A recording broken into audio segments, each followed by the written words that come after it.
everybody. Welcome back to Crime Weekly. I'm Stephanie Harlow.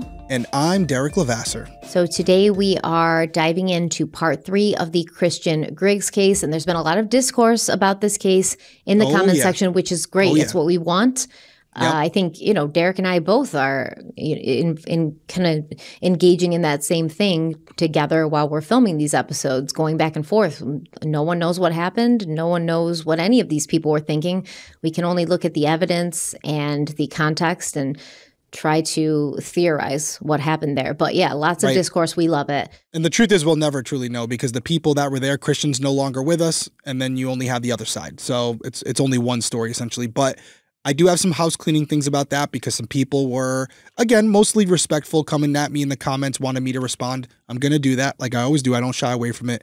But a quick thing about what just happened, because the whole Charlie Kirk situation happened after CrimeCon. We hadn't recorded an episode since then. This is our first episode since we've been back. So there's some episodes that have come out and people are like, oh, you guys haven't said anything about it. What's going on? Are you just ignoring it? Well, first off, this is the first time we're getting behind our microphones. But secondly, and we're always going to be transparent with you guys. This is not like a surprise to anyone. This has been very highly politicized. And we know it's plutonium. There's no right way to approach this where you're going to please everyone. Not that that's what we're trying to do, because we come out with hot takes all the time. That's what I think you guys love about us, is because we don't hide behind it. Landmines left and right. We love stepping on them. So here's what I'll say. And Stephanie and I haven't really even talked about it much. We talked about it the day it happened and it was really brief. Here's the one fundamental thing that I think most of us can get behind. You all should be able to get behind it. We should not be out there murdering people for their opinions, regardless of whether you agree with them or not. It's a fundamental thing. I think as part of a civilized society, when you don't agree with someone, you don't have the right to kill them. And in the way that he was killed, I don't think anybody has not seen that video, whether you liked him or you hated him. I think most sane people would watch that video and say, that is horrific. So that's kind of where I'm at on it. I'm waiting for all the facts to come out. I see all these rumors about the shooter and what his life was like and his motives. And again, super politicized by both sides. They both want to spin it here. So this is what we know so far. Charlie Kirk has been killed by an assassin, a coward from a roof who didn't like what he had to say, so he decided to kill him. That's all I'm really willing to say at this point without knowing more. And that's why we haven't spoken about it, other than the fact that we haven't recorded yet. Like, I didn't do it on my social. Stephanie, I don't think you put it out on your social either. No, I mean, in general, in life, in professional spaces, I try to stay away from politics because Agreed. It's not. You can't win. Yeah, it's not like it used to be. And I mean, in general, I think just morally, I don't think anybody should be murdered for any reason. We believe in law and order, and we believe in a functioning justice system that, protects victims and punishes offenders. Can't be the Wild West. Yeah, this is not a crazy idea. That we probably, yes, do lean more on the law and order side of things because we are true crime people. But am I wrong? You have a better finger on the pulse of like true crime content. Like, isn't that like a general consensus? Like, regardless of your political opinions, I think most people would agree that we shouldn't be out there killing each other. Right? It sounds crazy for me to even say that. I'm gonna be honest with you. The landscape right now, I don't think there's a general consensus on anything. And if anything showed me that, it's the reaction of many people in the days following that. I was stunned. Well, the pockets of people who are celebrating this person being shot is crazy to me. I mean, I think the majority of you guys watching, whether you're a Republican or a Democrat, I think most people would agree that we shouldn't be out there celebrating this man's death. And if you don't agree with that, that's something internally you should probably look at, because I don't think anybody should be sitting there saying or celebrating this person's death. Yeah, I try to stay away from politics just in general. Even in my own brain, I try to stay away from it. I don't think it's any secret that I don't trust many people, and I definitely don't trust any. Both sides. Yeah, I definitely don't trust any politicians. Forget about it. I don't think that. I think this is more of a us versus them, as in us versus the people in power, not us versus each other. I'm always going to believe that, and I come from I know history. I'm very interested in history. History repeats itself, not just in America, but all over the world. Governments do terrible things to their people, and I'm not a person who's at any point going to not understand that the main body that's against the general public is its own government. And these are things that we have to be aware of, and we have to be aware of things when they happen and ask ourselves who benefits from this. I think we both agree that one thing about both sides of the aisle is they make a living on us being divided. They do. They make a living, and it benefits them. And no doubt, a public that is coordinated, a public that is together, a public that is fighting the same enemy is much stronger and much more of a threat.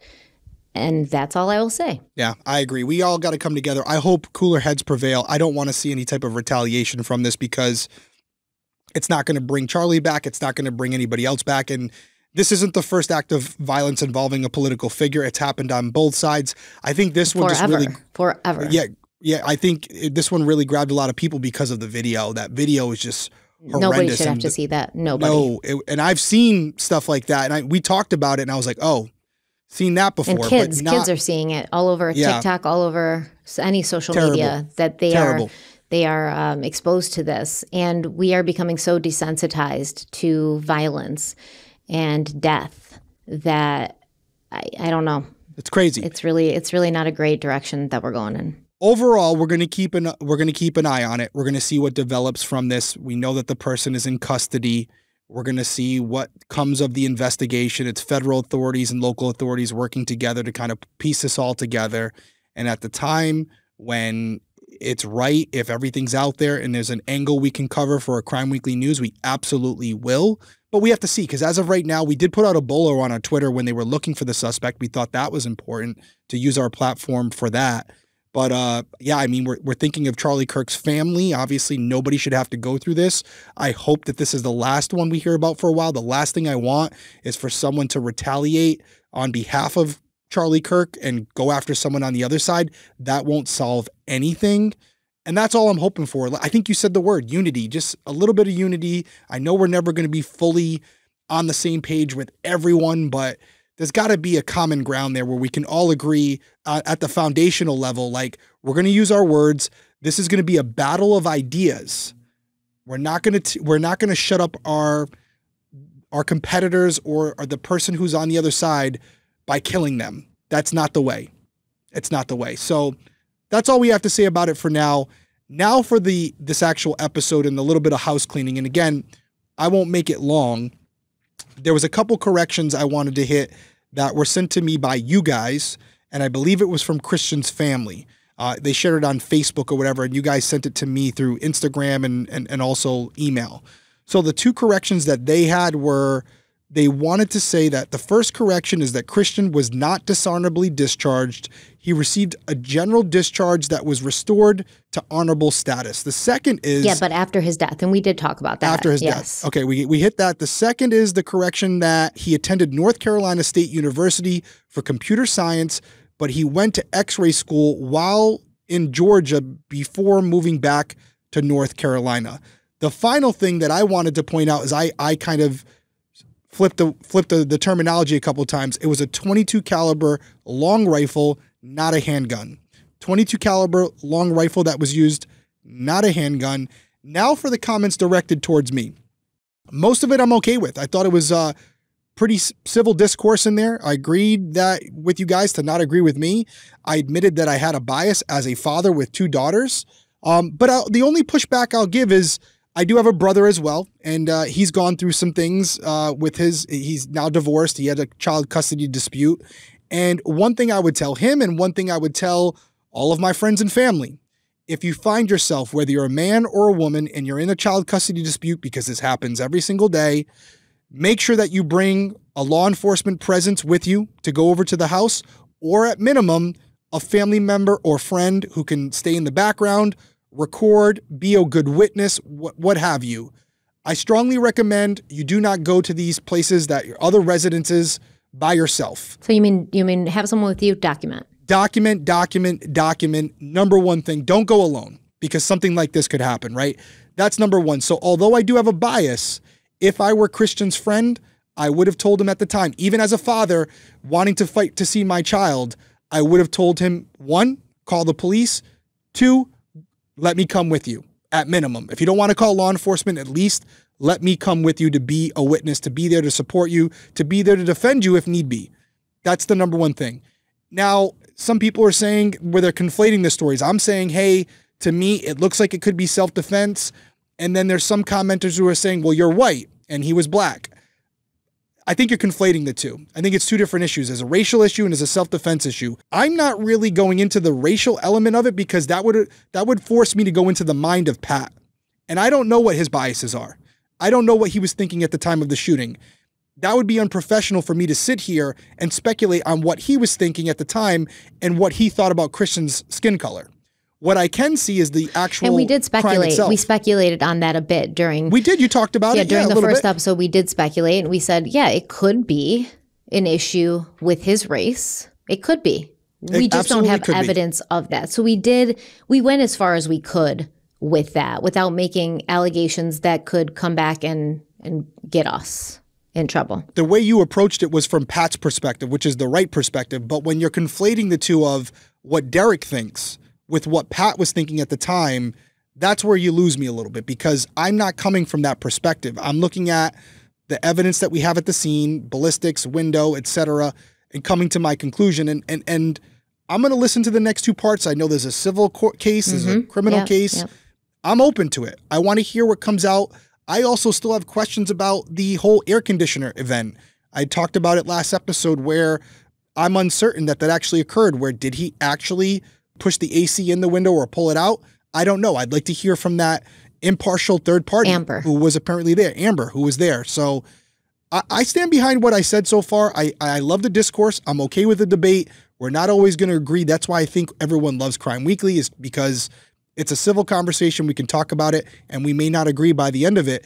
I just would ask for a little bit more grace when it comes to my opinions as a father, because even though that's the perspective I'm coming from, I'm also acknowledging that I am a father myself, and if I was trying to get custody of my child, I would do everything in my power to make that happen. But I can tell you here honestly, whether you choose to believe me or not, it's up to you. Based on my experience, I would not go over to that house alone, and I definitely wouldn't be banging on windows if that's what he did, because now I'm giving them the opportunity to villainize me at minimum. This is an extreme circumstance of what happened here, but at minimum, now they videotape me and I look like the crazy person. They have something to use against you in the custody battle of your child, and it may makes it worse. Yeah. So I still wouldn't do that, and so I stand behind what I said, but I do understand where you guys are coming from. The racial element of it, you're right. I'm white. I can't speak to that. So I'm approaching it as a police officer and the evidence that we have, not what was in people's minds or hearts. A lot of what you hear on Crime Weekly is stream of consciousness coming from both of us. As we go through the story, we're looking at it. So when he says he stands by what he said already, he does. He also reserves the right to change his opinion as we get deeper into the case. As I have. Yes. I mean, when have I not been open to it where I'm like, okay, now I'm kind of seeing it. I have no skin in the game. I am going through the story with you. I don't hear about it beforehand. And the main reason I addressed it here tonight is because most of you were great, but then some people are like, oh, you don't understand your bias because you're admitting your bias, which creates this black-white issue. And I'm like, whoa. When I say bias, I'm talking about me as a father with 2 young daughters and protecting them if I was inside the home. That's different than the racial element that, like I said, they're conflating two different storylines here. And I'm only addressing one. So I just wanted to clarify there, although I'm sure 99% of you understood where I was coming from. All right. Well, let's dive into new information then. Let's do it. Okay, so in the hours and days following Christian Griggs' death on October 12th, 2013, detectives in Harnett County began trying to piece together what had happened on the Chisenhall property. They uncovered multiple 911 calls placed just minutes before the shooting, but the details didn't quite align. For example, when Katie was on the phone with 911 in a closet just feet away from where the shooting was happening, the 911 dispatcher could not hear the shots, and Katie didn't mention hearing them either. As investigators started processing the scene, they found no bullet holes in the curtains, shutters, window frame, or glass. What they did find was broken glass inside the residence all the way to the back door. The window, frame, and screen were tested for fingerprints, but none belonging to Christian were found. They were also tested for blood, and again, none was present. In the living room, investigators recovered 3 shell casings clustered together behind a chair.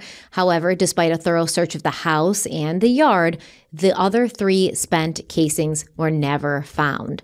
That evening, the crime scene was turned back over to the Chisenhalls, and friends from the church were allowed to clean up. 3 days later, on October 15th, detectives sat down with Pat Chisenhall again, trying to understand his account. Pat said he fired his rifle because he believed Christian was going to kill Katie and maybe kill him too. But as the interviews went on, his story stayed vague, with Pat claiming he couldn't remember anything. Finally, investigators asked him to walk them through the shooting step by step in a filmed reenactment at the Chisenhall home. And while this reenactment would become the most detailed version of events to date, it still left some people with more questions than answers. So after meeting with the detectives at the station on October 15th, Pat agreed to film a reenactment of the shooting at the Chisenhall property. This is how he described what happened after he and Katie tried to get a restraining order. Pat and Katie pulled into the Chisenhall driveway. Katie went inside her parents' house while Pat stayed outside. At that point, Christian pulled into the driveway of Katie's home. Pat told him he needed to leave, that they had a restraining order, even though that wasn't technically true. According to Pat, Christian became agitated, got out of the car, and told him, quote, "I'll kick your ass right here," end quote. Christian then pushed him on the shoulders. So at that point, Pat turned towards his own house and saw Katie standing on the porch with a phone in her hand. He told her to go inside, lock the door, and call 911. Christian ran towards the porch, demanding Katie come out. He banged on the door and windows, yelling and cursing. Pat said that the whole thing was truly, truly scary, truly terrifying. He claimed he tried not to engage with Christian, saying he had never seen rage like that before.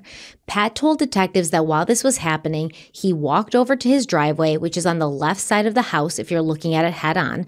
From there, he could see the porch and Christian, who he thought might have been talking on the phone, though he wasn't sure.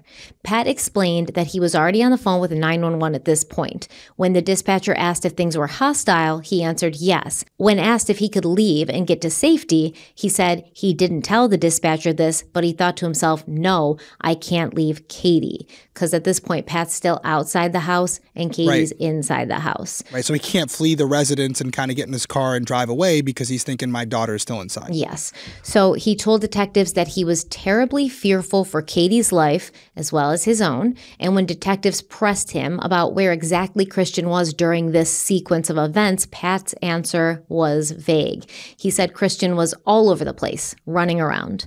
Pat told detectives that the dispatcher asked if he could get to a safe place. He said he thought he could get inside. At that point, he walked to the other side of the house, the right side. That's when he realized Christian had made it to the driveway where Pat had just been standing. Christian then started going through Katie's car. Pat thought this was his chance to get inside, so he walked up to the door. Christian saw him and started running towards the door as well. Pat told detectives that he thought Katie had let him into the house since she had locked it. But that morning, before the reenactment, Katie told him she hadn't let him in. He had used a key. She explained that she had been watching from a circular window on the far right side of the house, and when she saw him coming, she ran toward the door. Christian came up behind Pat and tried to get inside. Pat admitted he hadn't remembered this next part either, but Katie told him that they both had to work together to get the door closed because Christian was on the other side pushing to get in. They managed to shut it, and Pat locked it. Christian then started kicking the door. From there, Pat said his mind got fried. He couldn't remember everything that happened after that. It was all in fragments. What he did recall was seeing a monstrous rage inside Christian that he had never seen before. Pat said from what he could remember, he and Katie were still standing near the door when all of a sudden the window next to it smashed in, and Katie went berserk with terror. Pat ran behind the couch, which was positioned parallel to the wall with the windows about 10 to 12 feet away. When Pat looked back, Christian was coming through the windows, so Pat ran to a nearby hall closet, grabbed his rifle, and went back behind the couch. But from there, he claimed he had no clue what happened. He didn't know how many shots he fired. He thought there had been 10 rounds in the rifle, but he couldn't be sure. The only detail Pat remembered from the shooting itself was what happened immediately afterward. He said he went back to the closet and found Katie inside, and she was crying. I want to talk about this. I want to break this down. There's a lot to unpack here. Let's take our first break. We'll be right back. Fall always feels like a reset for me. Between back-to-school schedules, busier routines, and shorter days, I feel like time has a way of just disappearing. And when time gets tight, the first thing to suffer is dinner. That's why we love Factor. Their chef-prepared, dietitian-approved meals makes it so easy to stay on track and still eat something comforting and delicious, no matter how hectic life gets. And Factor's lineup has gotten even better this season. There's more variety, more meals with premium seafood like salmon and shrimp included at no extra cost. And for the first time, you can explore bold Asian-inspired flavors influenced by places like China and Thailand. It is exciting to see a menu that feels fresh every single week. And listen, this isn't just me saying it. 97% of customers say Factor helped them live a healthier life. I can feel the difference myself, so instead of grabbing something quick and regretting it, I get to heat up a meal in minutes and actually enjoy it. And it's so easy. They have so much variety. I'm really interested in the GLP-1 friendly meals, so we definitely suggest trying Factor out. You just take the little meal out of the box, you poke the top a few times with a fork, pop it in the microwave for a few minutes, and you have something hot, delicious, ready to eat that's actually good for you. And Derek's going to tell you how you can try Factor out for yourself. Eat smart at factormeals.com/crimeweekly50 off and use code crimeweekly50 off to get 50% off your first box plus free breakfast for 1 year. That's code crimeweekly50 off at factormeals.com for 50% off your first box plus free breakfast for 1 year. Get delicious, ready-to-eat meals delivered with Factor. Offer only valid for new Factor customers with code and qualifying auto-renewing subscription purchase. All right, we're back from break, and I opened the show by doing some house cleaning and talking about the forensics of the case, the ballistics, the witness testimony from Pat and Katie, what we do have. And some of you pushed back by saying, I don't believe them. I don't trust them. That is the right argument, credibility, right? Because I'm going off what they're telling us. And if we start to question what they're saying, that's when you open the door for everything that we've talked about so far didn't happen, or it didn't happen this way. And they're embellishing this story in order to justify what they did. And so that's the better argument to make, because that's something I can't push back on. Your opinion of Pat and Katie and their credibility is your opinion. And you're justified in questioning what they're saying, especially when they say they can't remember certain details or they have conflicting stories. Here's what I'll say about that. I talked about it last episode, being in a shooting myself. I don't know if I said it in the episode, but I know I've said it to Stephanie before. One thing that the state police asked me after the shooting was how many times I fired my gun. And the truth is, I got it wrong. I said I fired 2 or 3 times. I actually had fired 4 times. I remember the night in question. I remember more now, but I'd be lying to you if I told you that I remember every single vivid detail, because there was a point where it was so traumatic. Your brain does kind of block certain things out. There was another question they had asked me. They said, were the lights on or off? And I said, oh, definitely on. The lights in that living room were on when we went in there. They were off. The lights were off. It was actually a flashlight that one of my partners were holding, but I was so focused on the knife, that's all I saw. I just saw the knife being illuminated. That's what I remembered. So I could make an argument that they're telling the truth, but I'd also be doing a disservice to this case if I didn't acknowledge the fact that they could be lying and that they're embellishing their story in order to justify this homicide. And so that's where we are right now. And I think that's what this case ultimately will come down to when we get into the civil trial and the criminal case. Who do you believe? Because Christian's not here to tell his side of the story. And if he was, I'm sure it would be much different. It always is. Even though both sides can't be telling the truth, everyone has their own perspective. So when you guys come at me and you say, hey, I don't believe them, that's a good angle of approach, especially when we talk about the judicial process and somebody potentially being charged with a crime. So what do you think about this series of events that Pat laid out during the reenactment? So here's my thing. There's two sides to every story, right? And the truth is somewhere in the middle. Do I think that Christian showed up hot and heavy and was probably throwing some swear words around and telling Pat, I'll kick your ass and all that stuff? Probably. He's upset. He hasn't been able to see his daughter. Katie is not sticking to the agreement. And although I understand where Pat was coming from, if his story is correct, I also understand where Christian's coming from. If it were my daughter and I wasn't being allowed to see her, I would move heaven and earth to make that happen. I probably would have brought some other people with me to make sure everything stayed civil, but coulda, shoulda, woulda. We can't Monday morning quarterback it now. So do I think there was some confrontation going on there? Absolutely. Are we hearing everything that Pat said back to Christian? Probably not. I don't think we're even necessarily hearing exactly what Christian said to him, because a lot of this stuff is new in this version of the story.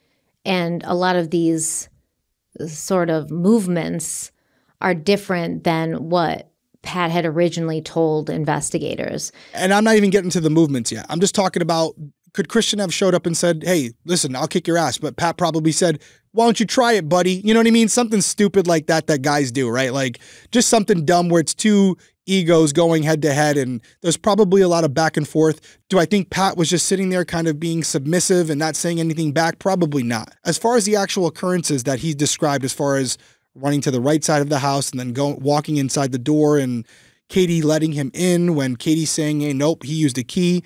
The key made more sense because we're to believe that Katie was in the closet. Well, she said she was watching from a circular window. So here's specifically what I kind of want to highlight. So Pat's on the phone with 911 and they're like, hey, are things hostile? And he says, yes. And then the dispatcher said, can you get to safety? And he said he thought to himself, no, I can't leave Katie. So at this point, Katie's inside the house with the doors locked, and Pat told her to call 911. Pat's also on the phone with 911. Police are on their way. He's saying, I can't leave Katie, but if this is a self-defense thing, and you had the option at this point to not re-enter that house, would it be still considered self-defense if you went back into the house? Because at this point, police are on their way. The door's locked, right? So if Christian starts to try to get in there and break windows and do things like that, Pat from the outside could see that and then maybe do something. But he's actively putting himself back into that house. And the way he describes it is he walked up to the front door, and then Christian saw him walking up to the front door and started chasing after him. And then Pat's like, oh, she let me in. And then Katie's like, no, you used a key. So Pat now has to pull out a key, unlock the door, get inside before Christian can reach him, even though he's in the doorway. And then as soon as he gets inside, there's this dramatic thing where Pat and Katie are trying to shove the door closed because Christian made it to the door right as Pat got inside, even though he had to use a key, which would definitely take longer than just Katie letting him in. It really just seems kind of like, I guess, something you'd see on TV or in a movie, like this dramatic series of events where you walk to the front door to get in. You had to pull out a key and use it. And he's running to the door because he sees you're getting in. And then you just got in time and you guys had to shove the door closed because Christian's behind it trying to push it open. What do you think of that? I first want to understand the argument that you're making because I was a little confused. Are you suggesting that instead of going inside, Pat should have gotten his car and left? I don't think he should have left, but the fact that you're outside the house, which means if you know this guy starts coming at you, you can get in your car and leave, knowing that police are on the way. And if Christian's running after Pat, then he's not obviously breaking into the house to get Katie. And would it be self-defense if you put yourself back into that place? Right back into the house because your guns were in there. Did you want to go back in the house because you couldn't leave Katie, or did you want to go back in the house because you knew your guns were in there? Well, it's his house. Mm-hmm. So he has a right to go in his house. But let me take a little different of approach. To answer your question, I don't believe that the self-defense claim is invalidated because he went back he decided to go back into his own home. But here is an argument I would make for you and for everybody else who's with you on that. Why stay outside?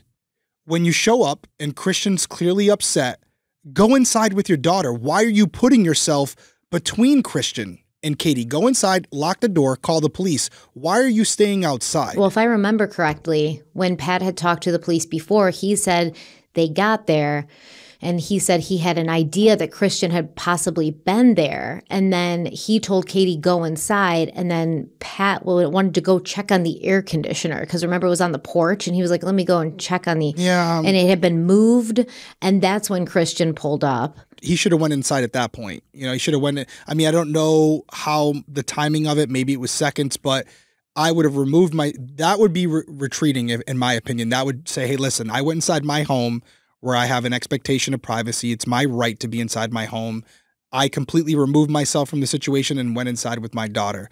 The fact that he was outside for any period of time with Christian where he kind of was in between them, I don't necessarily agree with that. But whether it's justified legally or not, I can't sit here and be a hypocrite. If I were Pat and for some reason I wasn't able to make it back inside, which I don't know how he wouldn't have been able to initially, if I know there's a guy outside yelling at my daughter inside my house, I'm not leaving and getting in my car and leaving her there to defend for herself. I'm not doing it. Sorry. If that makes me a bad guy, not removing myself from the situation, so be it. But I'm not going to drive away and look out my rearview mirror and leave my daughter inside the house. Not happening.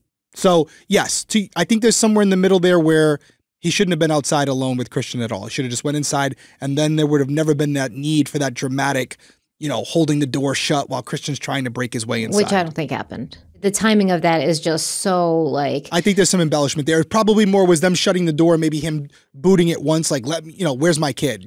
I don't think it was... Because Christian probably would have overpowered him. We probably would have been able to get inside with momentum. I mean, listen, I unlock a lock with a key every day, and it takes, it's not quick. It takes more time than just being able to run in and have your daughter standing there and open the door for you and then shut it. And Christian sees him, he's in the driveway. How long is it going to take for Christian to run from the driveway to the door as Pat is pulling his key out, finding the right one, putting it in the key, turning it? And then just as you get the door open, you slam it and he's coming through it. It just seems a little... I think it would depend on a lot of circumstances. Were there a lot of keys on his ring? Did he find the key before he came to the front of the house? I mean, he doesn't even remember that he used the key, allegedly. That's the other thing. I mean, how far was Christian away? Did Christian know him immediately, or was he looking in the car and then as he looked up, Pat was putting the key in the door already? There's a lot of variables. This is the problem, right? Without video footage, it's two sides of the story, but one side we're not being told because that person's no longer with us, which makes this case extremely difficult. Yes. So if there was another side to the story, we wouldn't be covering it. I mean, I just find it weird that Pat, once he says he gets inside, and then that's when he starts not remembering what happened. But the fact that he couldn't remember whether Katie had let him in or he remembered that Katie had let him in, but he'd actually pulled out a key and used it to let himself in the house is odd, I think. How do you not remember that part? I agree. I gave a couple examples of not knowing how many rounds were fired or the lights being on. I'd like to think that if I had to unlock a door, I would have remembered. You would have remembered that, yeah. Even in that traumatic of a situation. Well, he says his brain was fried when they got the door shut, right? And then Christian started banging on it and kicking it. But his brain wasn't fried before that, and he used the key, allegedly, before that, according to Katie. So just a strange sort of set of circumstances. But also, detectives still wanted to clear some things up, so they asked Pat some clarifying questions. They wanted to know where Christian had been during the shooting. Pat said the only thing he could remember was Christian's position at the first shot. His upper body was coming through the window.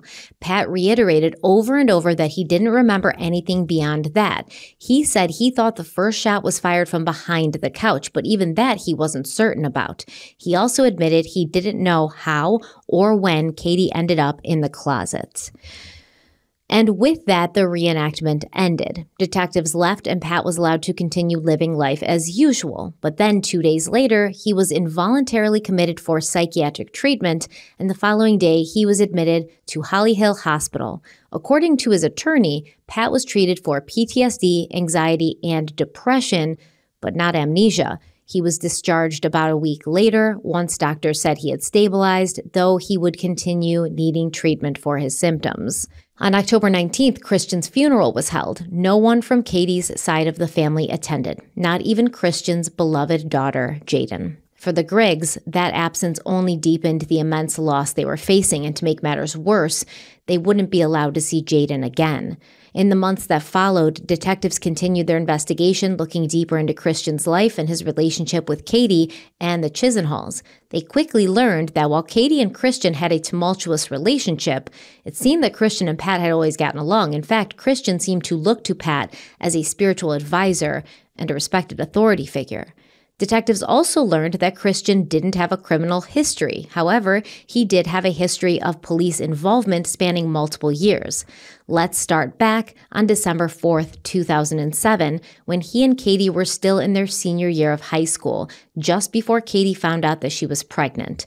On that day, Tony called 911 to report that Christian had attacked him. When officers arrived, Christian was in a bedroom of the house. All we know about what happened next is that Tony refused rescue and an assault report was filed. A little over a year later, on December 15th, 2008, the night Christian dropped out of college to move home and be with Katie and the baby, another 911 call was made after Christian and Tony got into an argument. Dolly later said, quote, "They were really just in each other's faces and neither one would back away. It was pretty scary," end quote. So Tony told Christian to leave, but he refused. So Tony picked up the phone and dialed 911, but he hung up before speaking to anyone. He then tried to de-escalate the situation himself, but it didn't work. As things got more heated, Christian's younger sister, Crystal, who was about 14 at the time, called 911 herself. She told the dispatcher that Christian was having a mental breakdown, that he was angry and breaking stuff in the house. Records also suggest Dolly called as well, reporting that she, Tony, and Crystal had Christian held down. When police arrived, the situation only escalated. A taser was used, and Christian was arrested for resisting an officer. He spent that night in a holding cell.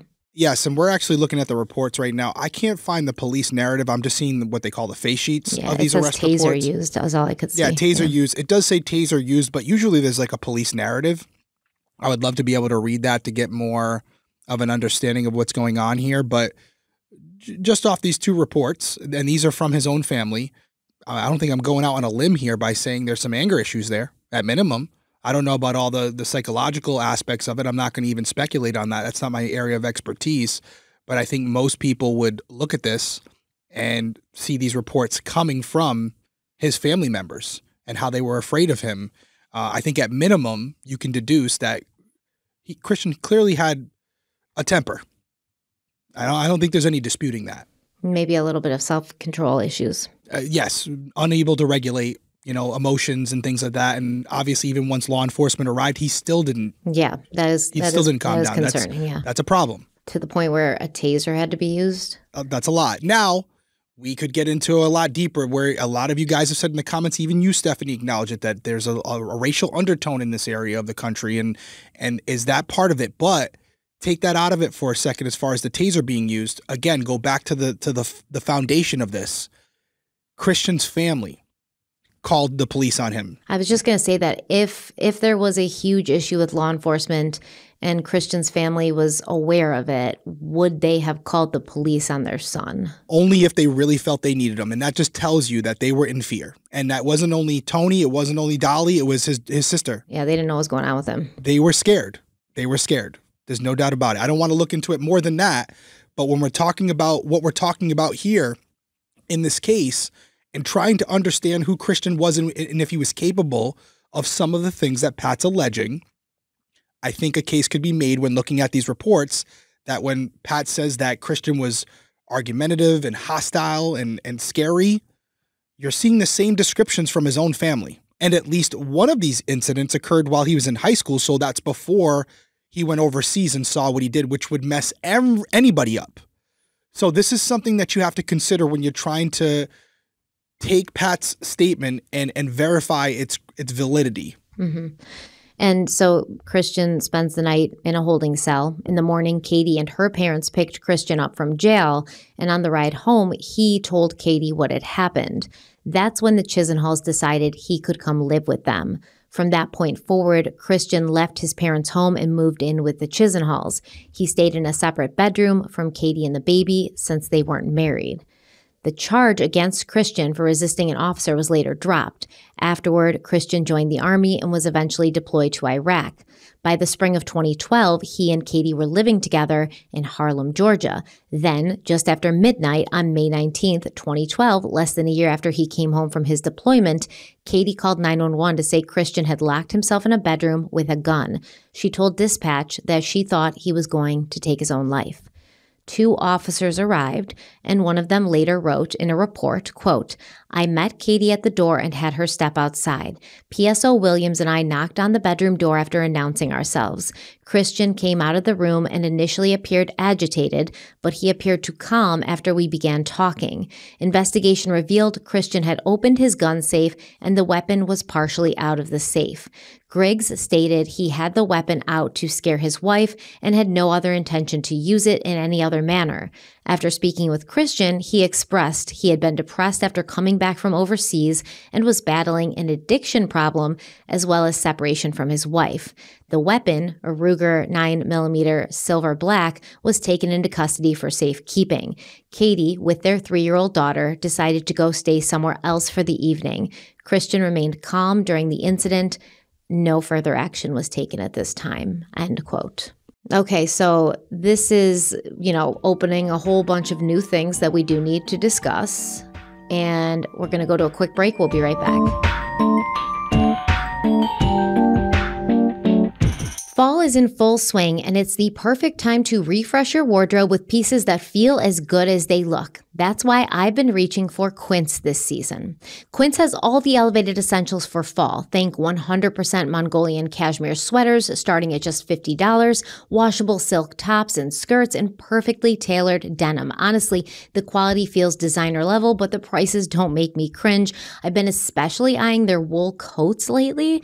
They have a lot of different styles and colors. They've got even jewel tones in there. They look and feel like something you'd pay triple the price for at a luxury store, but Quince makes them accessible. Here's how they do that. By partnering directly with ethical top-tier factories and cutting out the middleman, Quince delivers luxury quality at half the price of similar brands. It's the kind of wardrobe upgrade that feels smart, stylish, and effortless. And for me, I just received a few weeks ago a black cashmere cardigan. It's so beautiful. This cashmere sweater has already become a staple for me. It's cozy enough for working at home, but I can also dress it up. I can pair it with a skirt and some heels, wear it out, and feel put together without even trying. And it is so soft.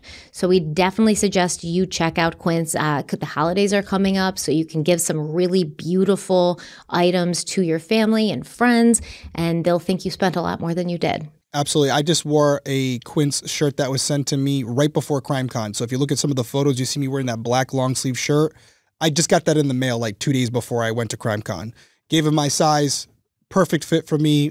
Loved the way it felt. The material was great. A lot of you guys got to see it. You can let me know what you think. I don't know. I thought it was pretty good. So we love Quince. We definitely think you will as well. Keep it classy and cozy this fall with long-lasting staples from Quince. Go to quince.com/crimeweekly for free shipping on your order and 365-day returns. That's QUINCE.com/crimeweekly to get free shipping and 365-day returns. One more time, that's quince.com/crimeweekly. Okay, we're back. So what stands out the most to me about this report is that Christian allegedly admitted to the police, "I took the gun out to scare my wife." Now, was that to scare her as in, I wanted to scare her as in I was going to kill myself, or I wanted to scare her to think that I would hurt her with this gun? I don't know, but I mean, he admitted to it, according to the police report. And this is prior to the whole incident that we're discussing, so there's no reason to believe that Katie's making this story up because she knows what's going to happen down the road. Well, the police came and talked to him, and so he confirms it himself in that police report. My interpretation of what you said, or the way you told us the story, was that he was saying, I wanted to scare her as if I was going to shoot myself. But either way, as a gun owner myself, you have to be responsible with your weapons, and you never use them in any type of way to threaten or scare someone else. That's not their intended purpose. I think actually it's incredibly manipulative to to ever tell somebody that cares about you that you are going to take your own life in order to get a reaction. I cannot stand it. Now, if he was really going through something where he was considering it, that's different. And he may have been and may not have wanted to admit that to the police. That's also true. I don't know, but that's also true. My takeaway so far, and I was not aware of these reports. I don't go ahead. I was not aware of these reports. I was basing it solely off the evidence at the crime scene. I thought there was some reason to believe that Pat was justified in what he did, although I know some of you don't agree with me. I will say that when we're trying to verify what happened that day and the accounts of what we do have based on Pat and Katie's testimony, although some of the details aren't right, having all this, this historical data that would support someone who would be confrontational, would be violent, would be hostile, would kick a door in or would kick a window in, I would say that you're starting to see that here, where it's absolutely possible. Or you could argue that Christian was upset and wanted to see his daughter, and Katie and her father, Pat, knowing about his past histories and being aware of these police reports, because as we said, they picked him up from the police station. He told them what happened. They may have said, oh, well, there's documented evidence that he does have an anger problem or he does have a tendency to, go off. And so we can use that to our benefit. Well, here's the problem with that. They didn't drive Christian over to the house. No, I know. He came on his own, and they didn't want him there. So we already know that part of the story is Christian going to the house on his own when probably his family was telling him not to do that, but he refused and went over there anyways. So we know there's at least some truth to the fact that Christian was going there to do whatever he was going to do, whether that was get his kid back or just confront Katie. Here's what I'll say, and there are a lot of comments about this as well. There's a difference between action and intention, right? There's also a difference between reason and action, right? The reason can be justified. I can sit here and say, I understand where Christian's coming from. They're keeping him from seeing his daughter.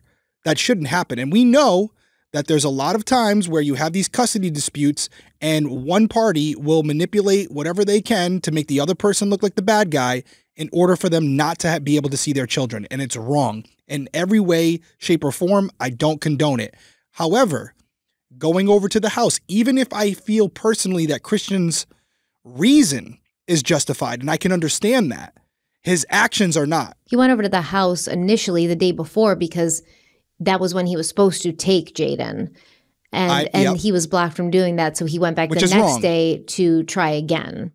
The reason's there, but the execution of it, right? Like, I understand as a human, you want to go in, kick down doors, you want to do whatever you want to do because you want to see your child. But we all know how that's going to work out. This worked out the worst way possible, but at minimum, let's say he kicked in the window or he kicked in the door, allegedly. Let's say he did that. Let's say it didn't result in someone being killed. If the police show up and that window was pushed in or that door was kicked in, at minimum, Christian's getting arrested. Not going to work out well for him in a child custody dispute. So again, it goes back to what I said, and I'm going to say it 7 more times this episode. The reason can be justified, the intention can be good, but the action and the execution can be poorly done and can result in you be looking like the bad guy. Even if it's a reactive sort of thing. Yeah. Even if it's reactive, going over there, putting yourself in that predicament, even if the reason is warranted, if it's justified, right, on a personal level, it's not going to end well. And I do think, coupled with the other things we've learned about Christian, he's not thinking that way. He's thinking, I'm going to go over there and I'm going to see my daughter and nobody's going to stop me. Okay, well, this incident that we just talked about, that happened in May of 2012. And not long after that, Katie and Jaden moved back in with Katie's parents in Angier. And she and Christian stayed in contact. And around a month later, when officers went to Christian's home in Harlem to return his gun, they found Katie there. Christian wasn't home at the time, so he went to the station later to pick it up. While he was there, he told officers that he'd been in counseling since the May 19th incident. He said everything has gotten better and assured them that something like that would not happen again. Then, on July 30th, Christian's military career came to an abrupt end. He was demoted 2 ranks to specialist and discharged. Christian appealed to the Army Review Board, but they didn't make their decision until after he was killed. In the end, as we talked about, the board upheld the discharge, but ruled that the demotion was too harsh, given everything Christian had accomplished in the Army, and then they upgraded his discharge to honorable. A few months later, on September 24th, 2012, Katie again called the police, this time to report that Christian was threatening suicide inside the Harlem home. One of the responding officers later wrote in his report, quote, "PSO Wallace and I responded to the listed location in reference to a suicide threat. Upon arrival, both officers made contact with Christian. Both officers advised Christian we received a call from Katie stating he wanted to kill himself. Christian stated he had not spoken to his wife in several hours and stated he had been asleep on the couch prior to our arrival. Christian stated he was okay, but stated he and his wife were separated at this time, and Christian stated the separation was a little hard on him. Christian appeared to be okay at the time we made contact with him, and Christian did not make any statements in reference to harming himself. Christian was advised of some remedies if he needed to talk to anyone about these matters. Both officers advised Christian to contact HDPS if he had any further issues. No further action was required at this time." End quote. So this is interesting because in the last call during May of 2012, Christian talked to the police and said, yeah, I did. I took the gun out. The only reason I did that was to scare my wife. But now he's saying, I haven't even talked to her. I don't know what she's talking about. I've been asleep. Yeah, it's been hard. The separation's been hard, but I have not made these threats and I haven't even talked to her. So at that point, do we have to wonder if this is sort of Katie knowing that they're separated, knowing that there's going to be a custody thing, trying to make a paper trail that makes Christian look unstable mentally? And Christian is now, because the last time he admitted to it, yeah, I took the gun, I was trying to scare her. But now he's saying, no, I didn't even talk to her. I don't know what she's talking about. I'm glad we're doing this. This is great. I could also say that he's just saying I didn't say it because it's her word against his. And he already has one report of this on his record. He's having a tough time with the military, and it wouldn't do him any service to say, yeah, I did say that. I probably would lie too and say I didn't say it. Who's going to prove it otherwise? So it depends on who you want to believe. It really does. All right. Well, the next day, September 25th, Katie called 911 from her parents' home in Angier. She told the dispatcher that Christian was refusing to leave and that they were arguing over custody of their daughter. The dispatcher noted that she said no one was in immediate danger. Deputies from the Harnett County Sheriff's Office responded to the scene, but no report was written. Then, according to Pat, sometime in early to mid-2013, Christian showed up at the house and became hostile and irate when Katie wouldn't let him inside. Pat said Christian then went into the nearby woods. Pat followed him and found Christian sitting against a tree with photos of Katie and Jaden spread out on the ground next to a gun. Pat said, quote, "And he was extremely despondent, depressed. And I asked him, was he suicidal? And he said yes. And talking about taking them and himself together. And it was very alarming. It was very upsetting to me." End quote. So based on that, now with the previous conversation we just had, you have incidents before, incidents after. So is it reasonable to believe that the middle incident that we talked about was probably there's some truth there? The one with where he said, I just took the gun out to... No, that's the one where he admitted to it. But then we had the conversation where Katie said he was going to harm himself. He's like, I didn't say that.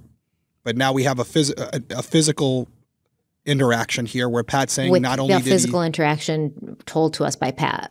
But this is before the shooting ever happened. This isn't after the fact. Well, no, there was no report of this. This is just Pat saying, so September 25th, Katie called 911. And then the deputies did show up. No report was written, but we know deputies showed up. We know that call was made. Then, according to Pat, sometime in early to mid-2013, Christian showed up at the house and became hostile. But this is him telling us that after he's shot him. So he's saying it in hindsight. Like, I remember after. This story was never told beforehand. Right. Well, at least not to any law enforcement. Yeah, I mean, I get it. You have to question everything. That's what I would do. And I'm the devil's advocate guy, so I'm not going to push back on anybody who's taken the other side here. I find that there's some credibility in this historical data that we have here.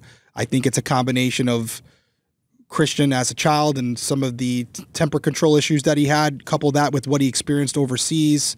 I feel like you have somebody who is really struggling mentally here. That's my opinion. I definitely agree that he was struggling mentally, and I think that even he acknowledged that multiple times. Agreed. Nothing wrong with that, by the way. However, the only issue I have, and I have no issue with the police reports, anything documented, I'm all for it. I believe it 100%. But I do have an issue with believing any hearsay from the person who has the most to lose if the killing is ruled as not self-defense, right? So anytime you're the person holding the gun, you're the person that took this person's life, and now all of a sudden you remember all these stories about them that 100%. Happened, I am going to always question that because... Well, that's why that's the job of law. That's our job, right? Like my job at that point is when you tell me those stories is to try and verify them as much as I can from independent parties. And how could you with a story like this? Well, I mean, listen, I'm assuming this is a pretty crazy story.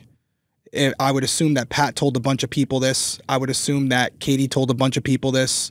I would assume that this was something that was well known by multiple people. I mean, the guy was sitting out in the woods, allegedly. Okay, so what if he hadn't? What if he hadn't told multiple people?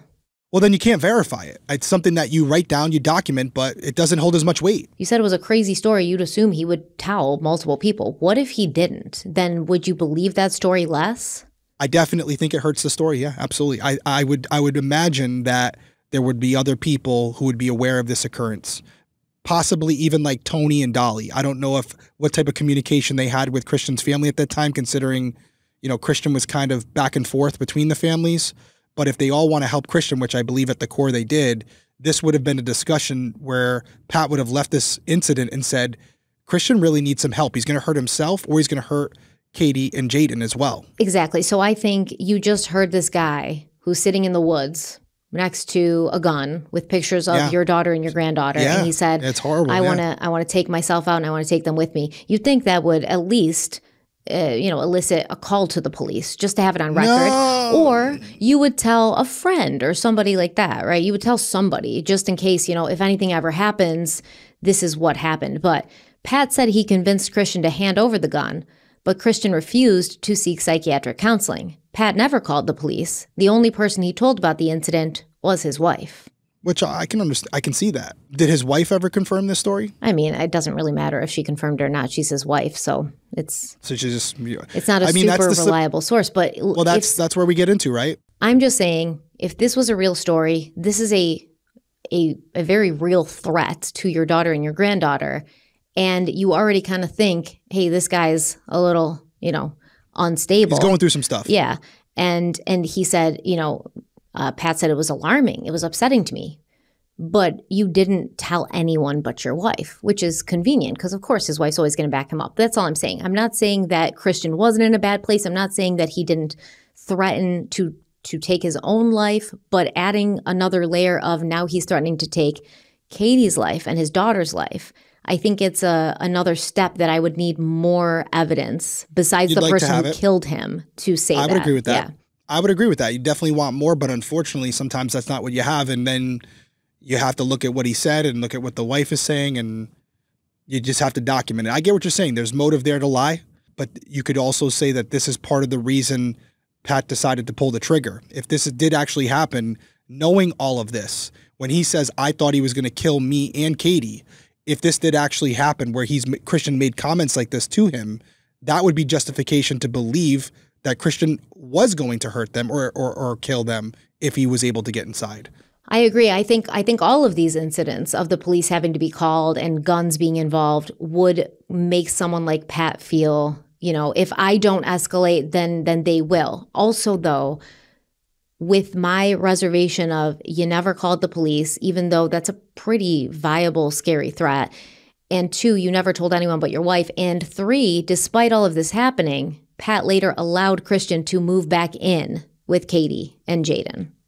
Did you consider it a viable threat? Were you really alarmed? Were you really upset because you didn't stop this person that you're painting as a mentally unstable person who's threatening to kill your daughter and your granddaughter? You didn't stop him from rejoining them in the same residence. Yeah, no, I'm with you there. He wouldn't be back in my house, that's for sure. Right, I know he wouldn't. With you, no.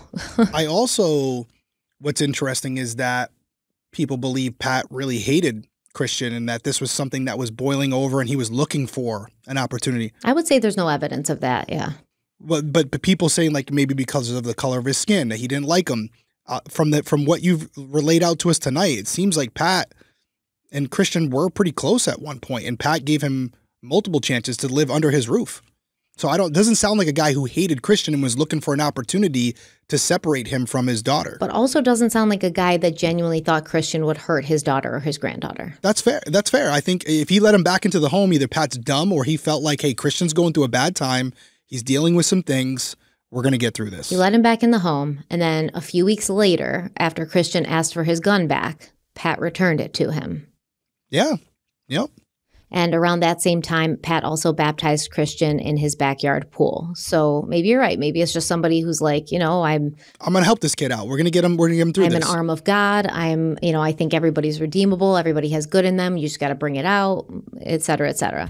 I'd also wonder if there's some accounts from outside parties that could maybe confirm that Pat was in possession of Christian's gun for a period of time. That wouldn't give us the whole story, but it would verify at least one part of it, that there was something that occurred where for some reason Pat was holding on to Christian's gun. The witness may not know why, but that would at least give some more credibility to this story, even though we wouldn't have all the details. Again, that's not our job, Stephanie. That's the police department's job. They're the ones that are supposed to be verifying that information. But hearing that story and hearing that Pat held on to his gun for a little bit before giving it back to him, that would be something I would try to verify. I think I can speak for both yourself and me. And we both have daughters. If my daughter's boyfriend ever said that, ever, especially after the series of events that had led up to it, not only would he not be living anywhere near my daughter on my property, but if I had his gun, he would never be getting it back. You're going to have to go to the police. You're going to have to go to court. You got to do what you do. He'd be selling that gun. Yeah, it's gone. I don't know where it is. I lost it. I don't know where it is. That gun would be, I'd say, hey, listen, you can come back, but no more guns. You got to sell the guns, or you got to keep them at your parents' house. Simple. They wouldn't be under my roof. Absolutely not. I completely agree. All right. Well, let's take a quick break. We'll be right back. I want to talk about your home security for a minute. For the longest time, I thought security systems were just alarms that went off after someone had already broken in, scaring them off and hopefully getting the neighbor's attention. But by that point, your sense of safety is already shattered. Real security should stop a crime before it even starts. And that's why we at Crime Weekly trust Simply Safe. Their system is designed to be proactive, not reactive. Here's how. Simply Safe uses smart AI-powered cameras to identify threats outside your home. So if something suspicious pops up, their professional monitoring agents are alerted immediately. Those agents can then step in with two-way audio to confront the person, trigger sirens and spotlights to scare them off, and even request a rapid police response, all while the intruder is still outside. And that's what I call real security. And honestly, that peace of mind is what I love the most. I know my home is protected whether I'm inside with my family or traveling. And if for some reason you're not happy, Simply Safe has a 60-day money-back guarantee, and they don't tie you into any long-term contracts. They earn your trust every day by keeping you safe. So you should join the more than 4 million Americans who trust Simply Safe with their home security, including me, including Derek, and he's going to tell you how you can check them out for yourself and claim a really great deal right now. Yeah, we talk about security all the time. You want to have a system no matter what, but you definitely want to have a reliable system, and that's where Simply Safe comes in. So visit simplysafe.com/crimeweekly to claim 50% off a new system. That's simplysafe.com/crimeweekly. There's no safe like Simply Safe.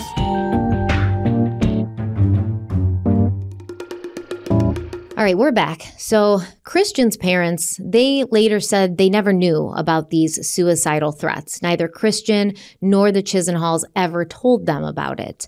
Dolly said, quote, "No one mentioned it to us. When Christian came home, he didn't show any signs he had any issues like that.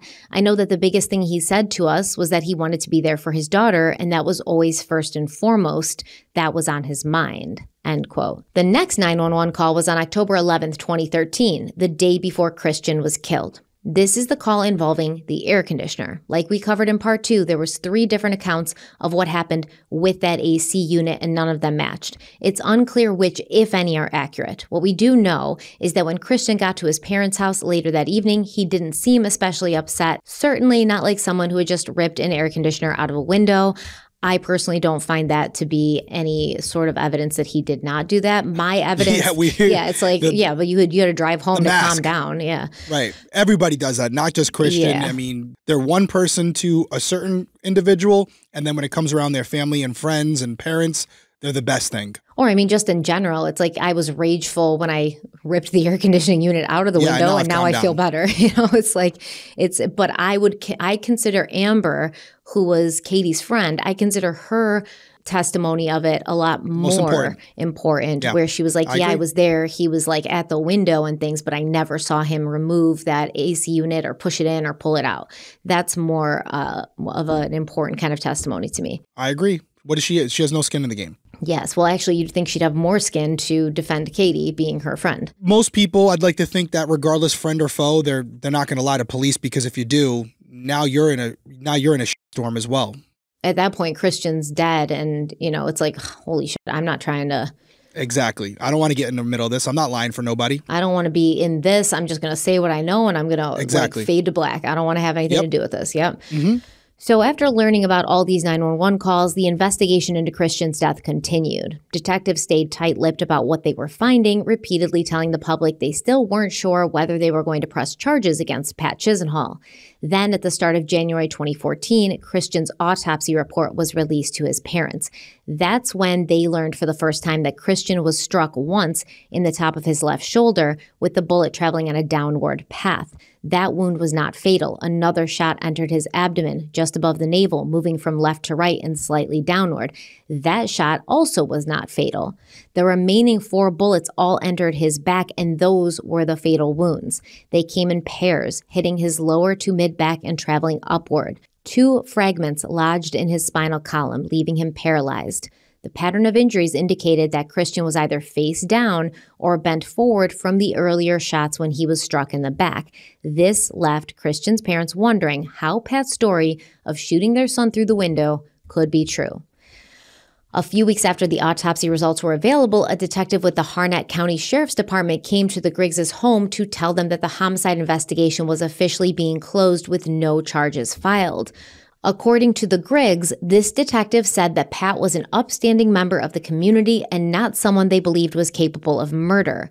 He also pointed out that Christian had been on Pat's property and said the case fell under the Castle Doctrine, a law that allows homeowners to use deadly force if they believe someone is breaking into their home and poses a threat. But here's the thing. The Castle Doctrine doesn't mean a homeowner can fire no matter what. The threat has to be immediate and ongoing. If the danger stops or retreats, the protection no longer applies. And that was especially important in Christian's case because he had been shot in the back.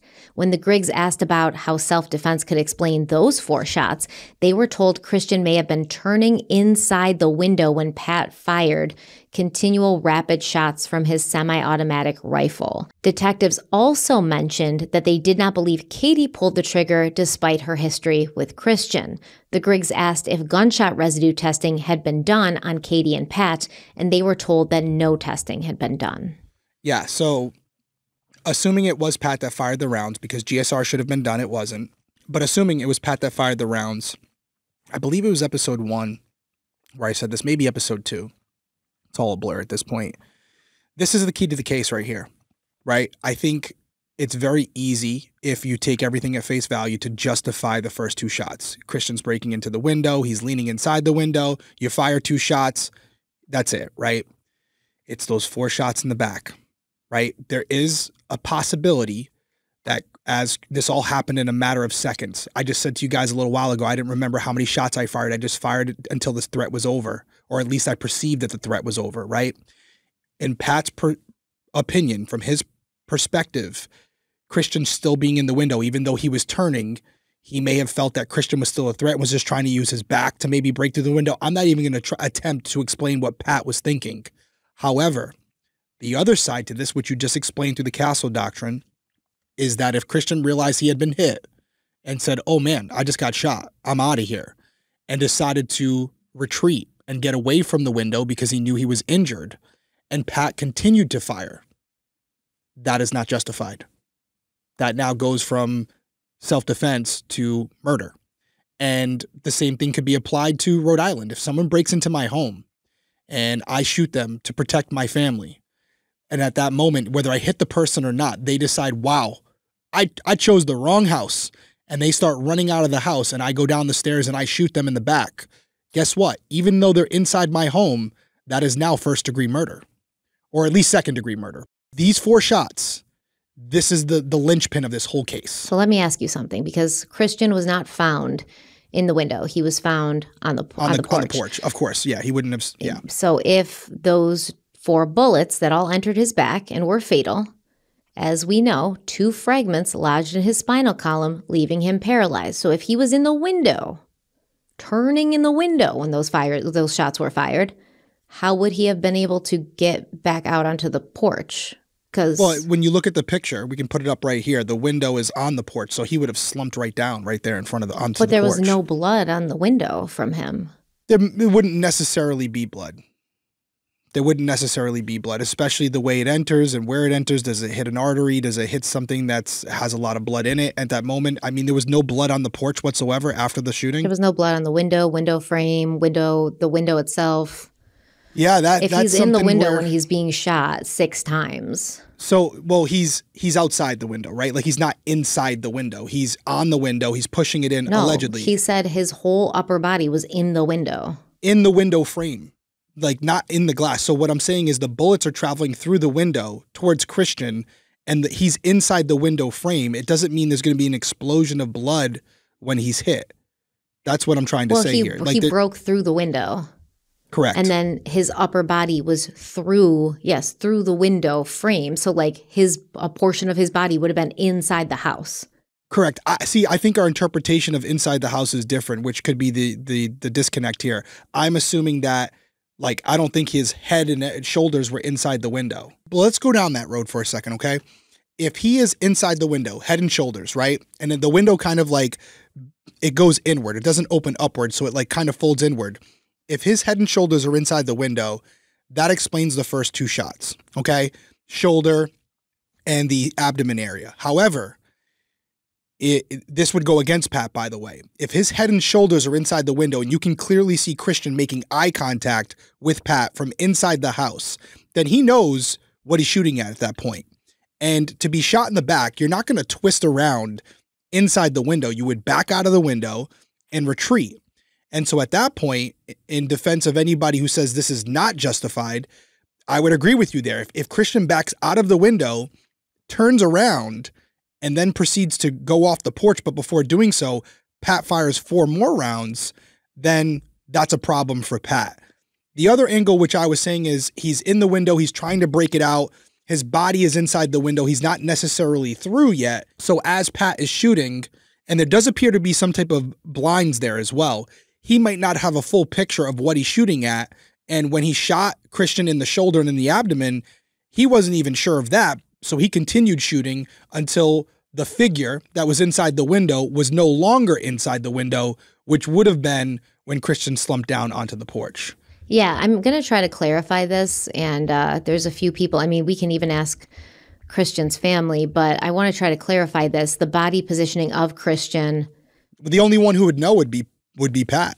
But Pat, as far as I know, did say that he thought that Christian's upper body was through the window already. So if that's the case, the phrase is through the window. What does that mean? Through the window.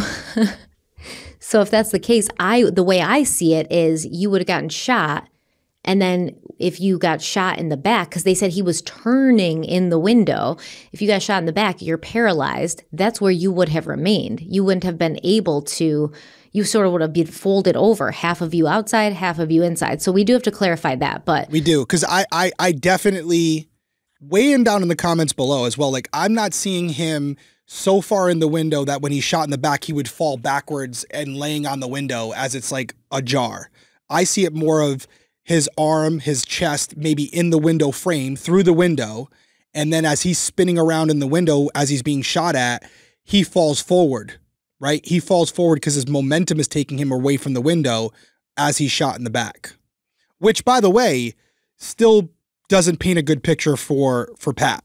Because if you really want to go with this not being a justified self-defense, I think it's better for that angle that Christian was on the porch and not in the window.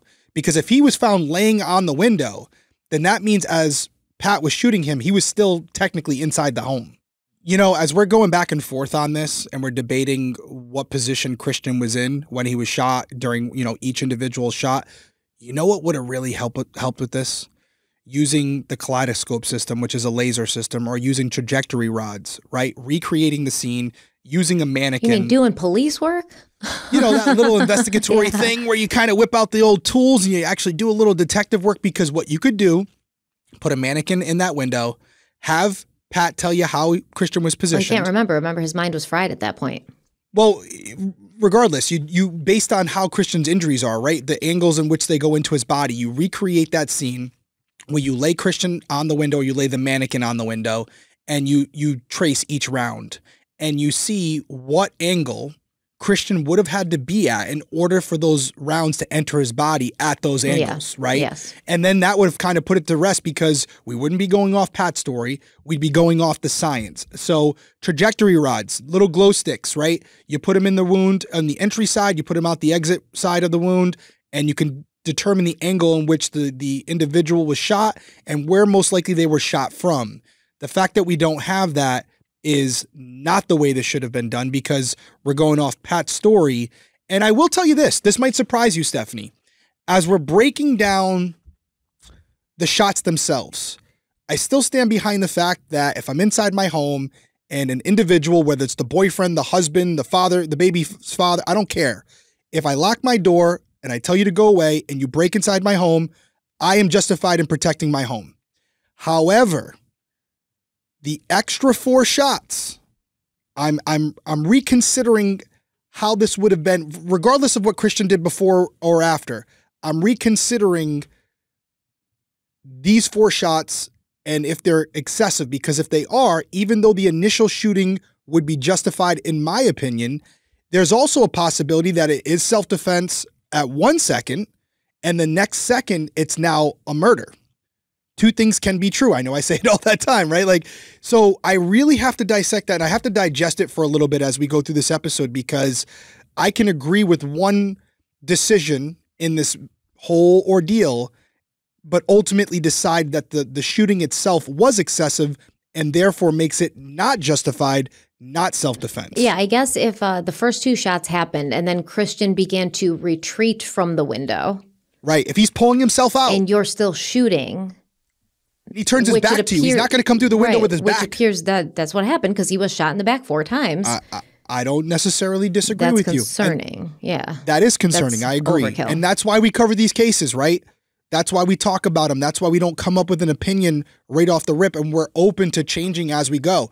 I still got to hear more, because we'll save it. We'll save it for the end. I could talk about the whole thing right now, but there's a lot more to go. Well, the Griggs couldn't believe the sheriff's office had closed the case. To them, there were too many unanswered questions, and it didn't feel like a thorough investigation had been conducted if officials were only theorizing how Christian was shot. And I think that's basically what we just said, right? I agree. We agree. I don't disagree with them at all. We agree a thorough investigation was not done. We agree that some sort of ballistics should have been done. No pushback. Yeah, so that's true.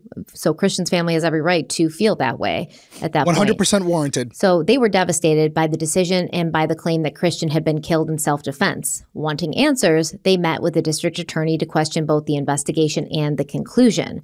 The DA, who had reportedly previously been law partners with Pat Chisenhall's attorney, he told them he would look into it, but the Griggs never heard back. And later, Tony called the DA's office himself to ask why Pat hadn't been arrested and how shots to the back could be considered self-defense. And according to Tony, the DA replied, quote, "I'm not going to fuss with you," end quote.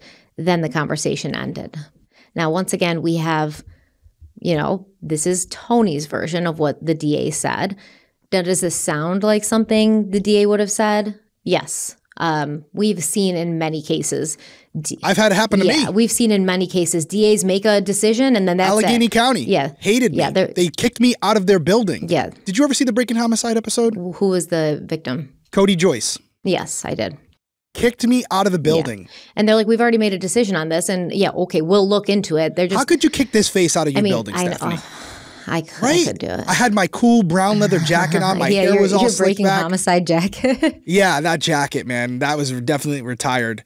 Not my normal attire for investigations, but it is television. We've dealt with this. Praveen Varghese is another case. Yes, Lovely spoke to us about how, she went to the district attorney after and she's like, hey, what's going on? And he's like, oh, we'll look into it. She doesn't hear back. She doesn't hear back. Yeah, they make up their decision. She keeps calling. It's just something we'll look into it to buy time to get you out of their hair. And then when you finally become a nuisance, they tell you straight out like, hey, this is done. Like, just go away. Exactly. Yep. So pretty valid. But once again, only according to Tony. But I believe that the DA probably said something along these lines, like, stop calling me, man. I don't doubt it. The ruling's been made, the decision's been made, and we're not going back on it. End of story. I had a detective do that to me as well. Yeah. Yep. They're best friends until you're like, okay, well, what's going on? And they're like, hey, listen, I don't have time for this. I have other cases. Yeah, exactly. Yeah. So let's take our last break and we'll be right back. Okay, let's talk about sleep for a second. Before Helix, I thought it was normal to wake up with a sore back, toss and turn half the night, and then need 3 cups of coffee just to function. But once I switched to a Helix mattress, I realized it wasn't me. It was just my old bed. I took Helix's quick online sleep quiz, which you will do too if you decide to check out a Helix mattress. It's really easy, just a couple of questions about how you sleep, if you run hot or cold, whether you like soft, medium, or firm. And they matched me to the perfect mattress, which is the Midnight Lux. I've had this mattress for over 5 years. And wow, what a difference. No more night sweats, no more back pain. And I don't even feel it when my partner moves during the night. For the first time in years, I'm actually waking up feeling rested. And the cool part is I do have a wearable device that I use at night in order to track my sleep and see how often I'm waking up. And right from the beginning with my Helix mattress, I could tell that my deep sleep scores went way up. It's wild what the right mattress can do for your health, your energy, and honestly, your mood. So if you've been thinking about upgrading your sleep, this is the time. Right now, Helix is running their Labor Day extended sale, and Derek's going to tell you how you can check them out for yourself. Yeah, we love Helix. We've been using them for years now. We talk about them all the time. Midnight Lux mattress, absolutely love it. Don't plan on switching anytime soon. So if you want to check them out, go to helixsleep.com/crimeweekly for 25% off site-wide. That's helixsleep.com/crimeweekly. And make sure you enter our show after checkout so they know that we sent you. One more time, that's helixsleep.com/crimeweekly. It doesn't break in, it creeps in. A missed payment, a second notice, a call you ignore. You tell yourself you're fine until you're not. One day, your account's locked, your wages vanish, and suddenly the future you planned is gone. Debt doesn't leave fingerprints, but it destroys lives just the same. That's why we want to tell you about PDS Debt. They've helped hundreds of thousands of people escape debt from credit cards, loans, and medical bills. And what I really like is that they go beyond the numbers. They actually take the time to understand your specific situation and create a plan that's tailored for you and works for you. There's no minimum credit score required, and their mission is simple. Help you save more, pay off faster, and finally start putting money back where it belongs, in your pocket. And it's not just us saying this. PDS Debt is A+ rated by the Better Business Bureau with thousands of 5-star reviews on Google and Trustpilot. People rave about them because PDS gets results. And Derek's told us about someone he knows who's used PDS in the past, and it was such a great service. I really do think that, using something like this, it helps you feel like you know where to start now. It gives you a path to follow. And that's the most important thing, because usually a lot of people feel alone in the debt and they're embarrassed and they don't want to talk about it. But that's what PDS Debt is there to do for you. That's right. You're 30 seconds away from being debt-free. Get your free debt assessment and find the best option for you right now at pdsdebt.com/crimeweekly. That's pdsdebt.com/crimeweekly. One more time, that's pdsdebt.com/crimeweekly. All right, so none of this was made public at the time. Authorities didn't even announce that the case had been closed until nearly a year later. In the meantime, local media continued reporting on Christian's death. At the end of January 2014, WRAL spoke with Pat, who said he was still receiving mental health treatment and had not yet returned to his pastoral duties. When asked about the shooting, Pat said he remembered Christian trying to break in and that he saw a raging Christian he had never seen before. He said Katie was scared, so he picked up his rifle and just started firing. Christian's parents pushed back, asking, "How can you defend yourself shooting a man 4 times in the back? How are you defending property or your home? Did Christian snap? No, Pat Chisenhall snapped. He was the one that was armed that day, not Christian. Christian was there to get his daughter." So in December 2014, the district attorney's office formally announced its decision to close the case. They said that although Christian's death was a tragedy, it was not murder. It was self-defense under Castle Doctrine. According to the DA's office, the 6 shots had all been fired from inside the house towards the window Christian had tried to enter. They argued he wasn't intentionally shot in the back. He had simply turned away after the first shots were fired. Which, I mean, if you turned away after the first shots were fired, then you're, I think, trying to leave, trying to get away from being shot more, but okay. He just simply tried not to get shot more and tried to turn away from the window. And I'm on board with you here. I agree with you. In hindsight, looking at this and kind of dissecting each round and where it went, you're responsible for every round you fire. However, the other side of that coin is going to be, here's a guy inside the home, not a professional, firing until the figure is no longer in the window. And we know that Christian was still in the window for all 6 shots, because if he hadn't been, those rounds wouldn't have hit him. So even though he was turning around, which I'm on board with you, I'm not even... Well, he could have turned and like gotten a crouching position with his back to the window to leave. And that means he's not in the window anymore. He's standing directly or crouched directly in front of the window, which you can still shoot through the window because apparently it's already broken. Depends on the angle. That's why you need the trajectory rods. Yeah, I know. You need, because if Pat was at level with him, he would still have to be visible from the window to hit him, or it would have hit the window frame. Well, if you didn't see him in the window, but you were still shooting through the window and he was still on the other side of it, even if he was trying to retreat, yeah, then you might not see him. But if you're not seeing him, should you still be shooting through the window? No, you shouldn't. I said that in episode 1, that and I just said it again, you're accountable for every round you fire. Even as police officers, when we're firing rounds into in a search warrant or whatever, if a round goes through a wall, that bullet's still attached to us. And that's why you have to use the right type of ammunition so it doesn't go through walls. Well, I mean, is law enforcement held to a higher standard than an average citizen 100%. who has a firearm? 100%. And that's why the standard that I'm putting forward is not the standard that a civilian would be held to. Because I will tell you this, if I had shot Christian as a police officer 6 times, 4 in the back, over. It's over for me, as it should be, because I'm trained. Yeah. That's the lens that we have to look through with Pat, because I think that's the lens that the DA is looking through it. I think you might be right. Well, the explanation doesn't make a lot of sense to us. And for the Griggs, it didn't make any sense either. They couldn't understand how the DA had reached that conclusion, but the office refused to release the file that outlined their decision not to press charges. Speaking out publicly, Tony said, quote, "The DA has what is called prosecutorial discretion, but at some point discretion falls off and it becomes discrimination. Had I perpetrated the same act and shot his daughter 6 times on my front porch, there's no doubt in my mind that I would have been arrested that day. There's no doubt in my mind, and I should have been arrested that day because that is what the law says," end quote. And then Dolly added, quote, "My son was shot down like an animal," end quote. So actually, let's look at it from that way. If it was Tony, a man, a black man, in the house, and it was Katie, a white girl, outside the house, and he had shot her 6 times, 4 of those times in the back, do you think he'd be getting the same benefit of the doubt that Pat received? No, he wouldn't. But I wouldn't go the angle of because he's black. I would say because he's a man. Tony would have to find a way to justify by saying, hey, Katie could have killed me if she got through the door. And a reasonable person would have to believe that. So he's not wrong. He's not wrong. No, Christian's parents refused to accept the DA's conclusion.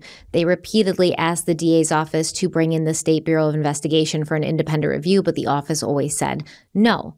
Dolly even wrote to the governor and the SBI directly, but nothing came of it. And that's because in North Carolina, only 2 people can request that the SBI become involved, the DA or the sheriff. No one else, not a judge, not a member of Congress, not even the state attorney general, which I don't like this, okay?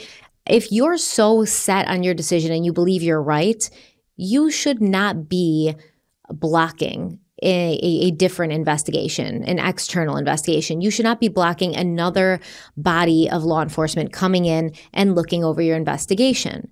And I think it's really weird to have in North Carolina that only 2 people, the DA or the sheriff, can request that the SBI become involved. Not even a member of Congress, not even the state's attorney general. So really, you're like limiting, you're basically, I think, encouraging corruption. Because if the DA's corrupt and or the sheriff's corrupt or they're both corrupt, there's no higher body now that can challenge them or put their ruling and their decisions into question. Completely agree with you. If I know that I've done my job and I've dotted my I's and crossed my T's, and there's still a lot of controversy surrounding questions, the case and also involving my credibility as an investigator, as an agency. I'm going to say, bring it on. Bring it on. Come on in. I want to get it right. Yeah. Clear my name. Bring someone else in here. I want an independent party to go through the case and see what conclusions they come to. Because put this to rest. If you look, and it doesn't always work, it's not for everybody, but when you have an outside party come in and they validate what your findings, usually the rumblings quiet down because now it's a second party who's come in and said, no, we agree with them. And the option of like calling it a conspiracy gets less plausible likely, because now there's more people involved and it's on a greater scale, and you'd have to really believe that all of these people were involved and not just a few small town cops. That's right, but it shouldn't be for the investigator to quote-unquote clear their name. Ultimately, the investigator should want to get it right, and if the resources are available to have a second look be taken, you should exercise that right. And so here, not doing that is a mistake, and there's a lot of cases like this, Megan Trussell being one of them. That was just on earlier this week for Crime Weekly News. That's another case where the case has been closed at this point. We're only asking that it's reopened so that another party within one of those agencies can look at it, and they're refusing to do so at this point, and the question is why. So when you don't answer that question of why, it allows for a lot of speculation. Yep. And I don't like it. I don't like blocking a further investigation. This is something that you and I are completely on the same page with. Yeah, it makes you look a little like you might have something to hide. So the Griggs took matters into their own hands. They hired an attorney and a private investigator, and what they uncovered made them even more convinced the original investigation had been incomplete, to put it nicely. For example, detectives noted damage to the Chisenhall front door frame around the lock, but they never determined whether that damage existed before the shooting. They just assumed it had come from Christian, because remember, Pat said he was punching and kicking the door. Detectives said the curtains behind the glass were separated and pushed inward, yet they found no bullet holes in the curtains, the glass, the shutters, or the window frame. No fingerprints belonging to Christian were recovered from the window, no blood either. The Griggs couldn't understand this. If Pat had fired into Christian as he was coming through the window, how could there be no bullet holes, blood, or fingerprints there at all? I agree. I know you keep saying, oh, there necessarily wouldn't be, but I agree. There'd be something there. I'm only going off the one photo, so I think we all, as we're going through this case, have a vision of how this went down, right? Most of us are wrong, right? So we have to be inside that house and understand the position that Pat was in. Was he sitting? Was he standing? Was he crouching? How close was he to the window? What was the angle in which he was shooting Christian at? I ask this because when you go back to that photo and you see the position of the window that it's in, after the fact, you can see that it's ajar from the top. It's on like an angle. It's on like a pitch. And so if Pat is only 3 feet away from the window and he's standing up and he's almost shooting in a downward trajectory at Christian, it is very possible that all of those rounds hit Christian without ever hitting a pane of glass, because the window, especially from this picture, is wide open. Now, that's not me speculating. I'm just saying it's possible based on an angle, but without knowing where exactly Pat was standing, what position he was in, how he was holding the rifle, all of these little details that would have been answered by a trajectory test, right? Ballistics test. We don't have that. And we're left to speculate, which is why this case is so polarizing. Because if it was done right, we wouldn't be here, Stephanie. Yeah, maybe. Yeah. We would have our answers. Yeah. We may not like the answers, but we would have answers. Yeah, maybe not the same answers we have today, but correct. The right answers, right? That's right. So investigators also noted dirt and a broken flower pot on the porch, but they never tested the shards for fingerprints or examined the layering to determine whether the glass landed before or after the pot was broken. They didn't check Christian's shoes for fragments of glass or soil, and the bottoms of his shoes weren't photographed. On top of that, the medical examiner never received Christian's clothes from the police. Because of that, they couldn't determine the range of the shots. The clothes were never tested for blood or glass fragments either. In the end, it seemed like so many pieces of evidence were left untested, and no one could actually prove Pat's story about Christian coming through the window. Investigators had simply taken his word for it. Beyond that, no fingerprint analysis was ever performed on the .22 caliber rifle used to kill Christian. That meant there was no way to confirm who had actually fired the weapon. The Griggs also said they were told no gunshot residue test had been done on Pat or Katie or their clothing, but later when they picked up Christian's belongings, they were presented with a chain of custody document to sign. The document showed that gunshot residue tests had in fact been performed on both Pat and Katie. The results weren't listed, and for the Griggs, it raised an even bigger question. What else had they been misled about? Yeah, that's something. The fingerprints, though, I will say, just to push back on that wouldn't help you because Pat's fingerprints are all over the gun. It's his gun. Is it possible that Katie has shot that gun before? Her fingerprints would be on it as well. So that's kind of a nothing burger. Even if her fingerprints are found on it, you can see fresher prints based on how defined they are, but there's no expert out there that's going to say, oh, these prints are fresher than this one, meaning this was the last person to hold the gun. So that's not an angle. The door being broken, that's something I dealt with a lot as a patrolman because we'd have domestic assaults or domestic disputes where we would say the door was broken after a guy tried kicking it in, and we would have to do certain things. We would have to take photos of the hinges, show that the door didn't shut properly anymore, meaning that if the door hadn't been broken at that night. So if it had been broken before that, then these people would have been walking around with a door they couldn't close. With an open door. We also look for little pieces of wood fragments or metal fragments on the ground that wouldn't have been there. So these are all things that you can do that is basic skill sets where you say, hey, listen, I know that it was broken today, but I need to show that to a jury potentially. I need to document these things and paint the picture so that everybody knows what's going on. I mean, I find it more strange that the Griggs were told GSR tests had not been done on Pat and Katie, and then they found out that they had been done. And then what? Well, what are the results of that? Why would you say that they hadn't been done when they actually had been done? It's wrong. It could have been just a chain of custody thing as far as the verbal communication where you have somebody talking to the family who's not up to date on the case, who's not as close to the case. They're relaying information, trying to be helpful, but they're giving misinformation. Or it could be what Donnie and Tony are inferring, like they're hiding things. So there's a spectrum there, right? It could be just incompetence and the wrong people talking to Tony and Dolly, or it could be something more nefarious. Well, fingerprint analysis wasn't performed on the 3 shell casings that were recovered either. And like we've talked about previously, the other 3 shell casings were never found. And many people have wondered what happened to those missing cases. Some believe the answer lies with Pat's son, Patrick, a volunteer firefighter with Angier Fire and Rescue. According to crime scene logs, Patrick entered the scene twice after it had been secured by officers. 2 deputies later testified that a non-officer like Patrick should have been escorted, but neither could remember who escorted him, and no escort was listed in the logs.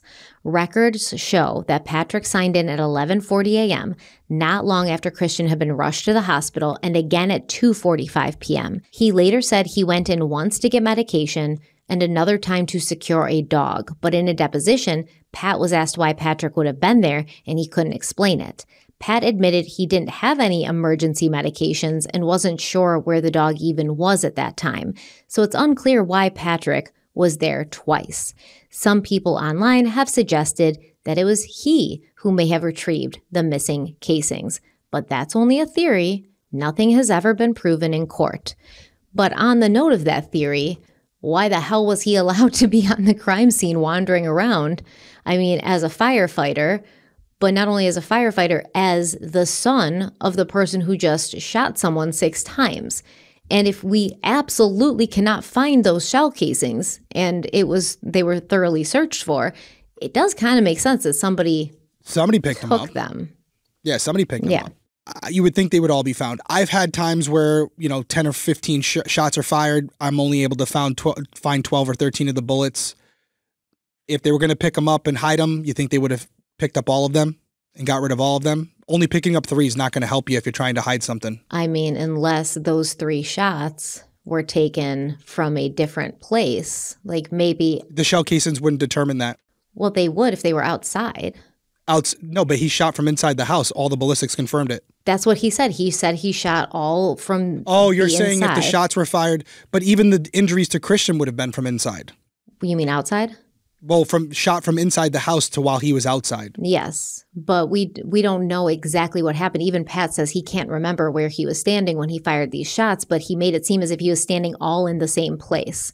So if those other shell casings... I'll entertain anything. I don't think he was shot from outside the house. If those other shell casings were located at a place other than where the other shell casings were found, right? That would bring up the question of, hey, all of the shell casings were not found at the places where you said you shot all 6 shots. So you either moved forward maybe, or you got closer, things like that. That's what I'm saying. So with the long rifle, you're going to have the rounds extract as you're shooting them, and they're going to go onto the ground right over your right shoulder, and they're going to scatter. They're going to roll. They're going to move around. They're not little cubes that are going to stop as soon as they hit the ground and not bounce a lot. These things could roll all over the place.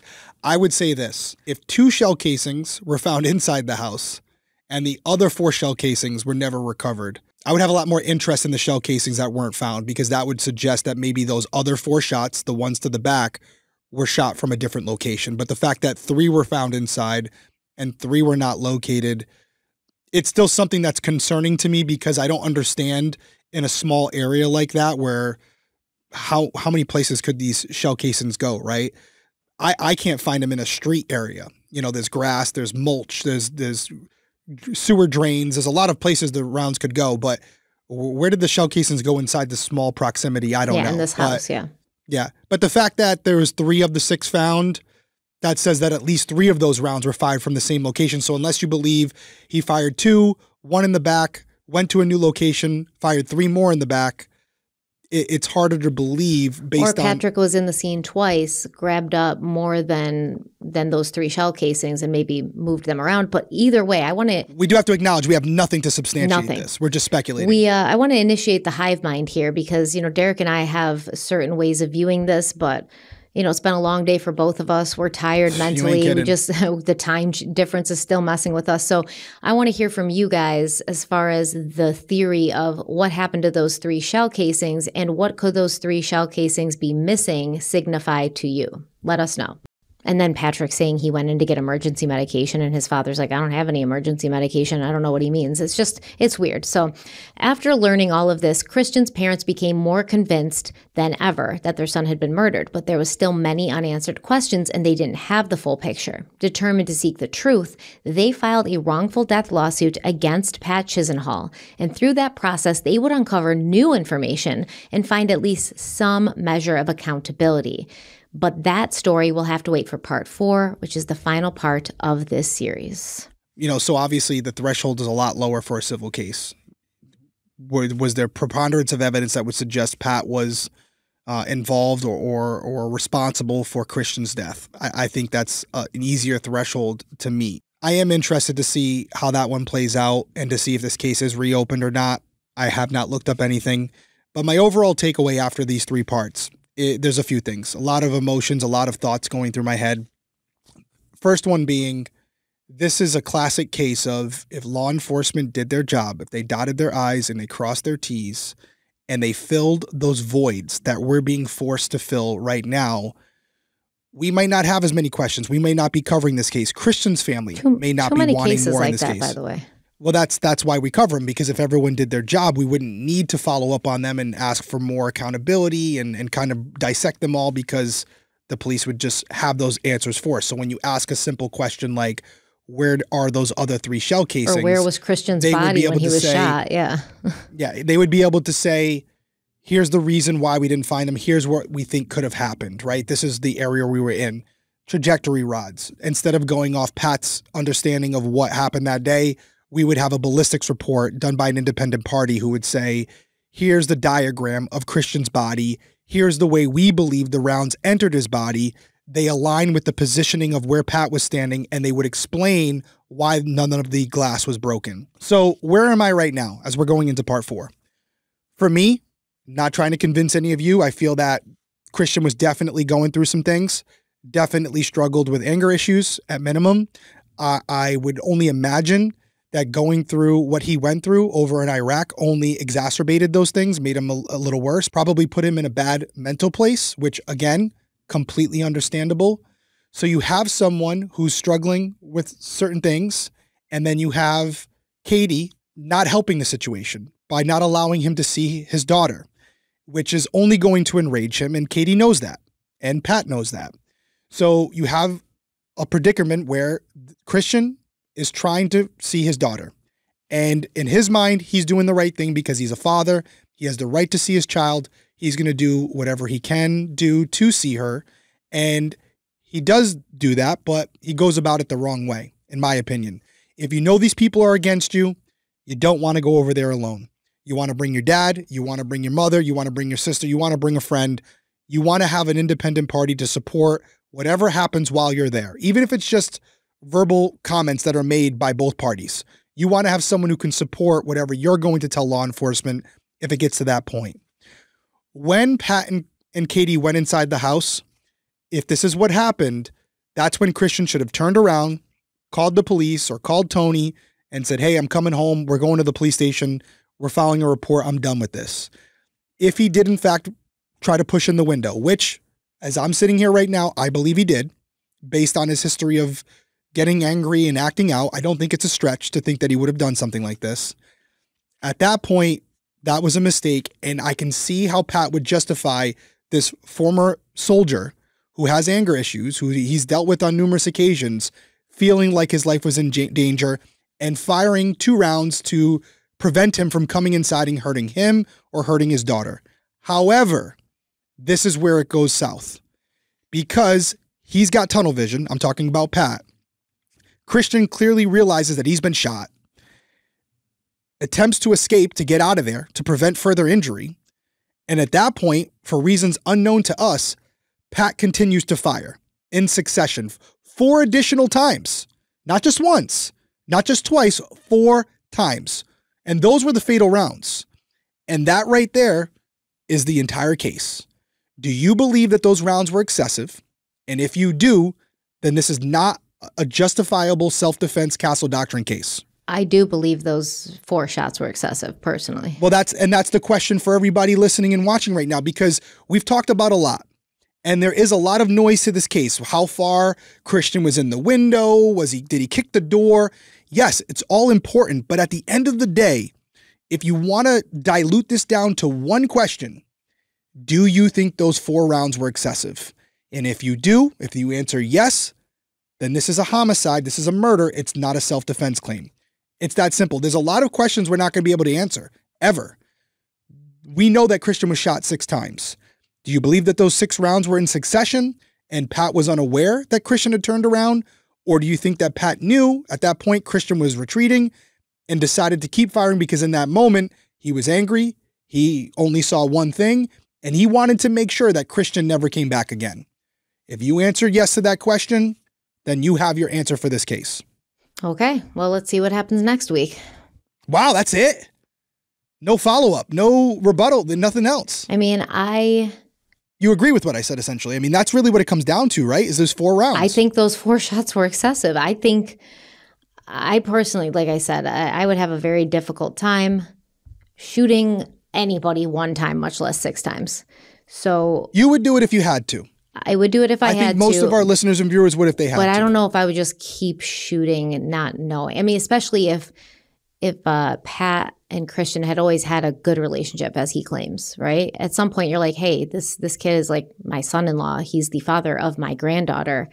Do I want to be the person that killed her father? Am I just trying to protect my daughter right now? But do I want to have to answer to my granddaughter for the rest of my life why I took her father's life?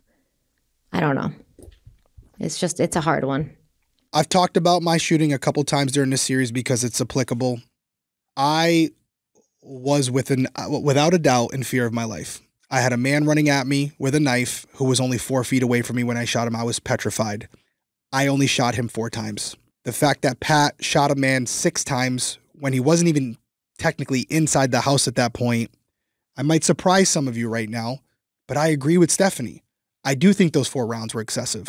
So yes, I still believe that initially Pat was justified in firing those first 2 rounds to protect him and his daughter, but it changed. It changed when he continued to fire. So that's why we do what we do. That's why we cover these cases, dissecting them, breaking them down, not knowing how quickly those rounds were fired, if there was any opportunity to reassess the situation, which as officers, we're trained differently, but after you fire a round, they actually teach you to shoot and scan right to left. Assess if there's still a threat. If there is, fire again. Right. You have the gun in your hand. It's not like you have to determine if your life is still in danger. You have the power. You have the upper hand in that situation. You're the one holding the gun. So at that point, even if you're like, oh, this guy, he got shot twice, he's still coming through. You're behind the couch, he's at the window. You can still fire. Yeah, I would even argue, even though I do believe that he, by the law, by the Castle Doctrine, he would be justified to shoot those first 2 rounds. You could also make the argument that he could have fired a round into the wall around him. Yeah, just to be like, hey, I got a gun. Him off. So don't now, he's not required to do that based on the Castle Doctrine, but I'm just putting it out there. You fire those first 2 rounds. You've clearly hit him. Christian clearly acknowledges that he's been hit. It's why he turns away.